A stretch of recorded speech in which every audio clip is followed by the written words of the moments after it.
Seni yoqtirib qoldim.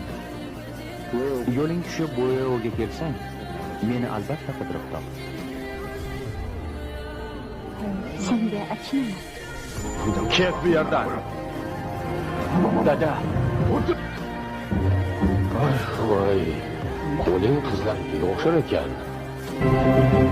Oddiy qilichboz qilichni payqash uchun ko'zini ishlatadi. Mohir qilichboz esa butun tanasi bilan uni his etadi. Mohir qilichboz ortidan kelayotgan zarbani orqasida ham ko'zi bordek qaytara oladi.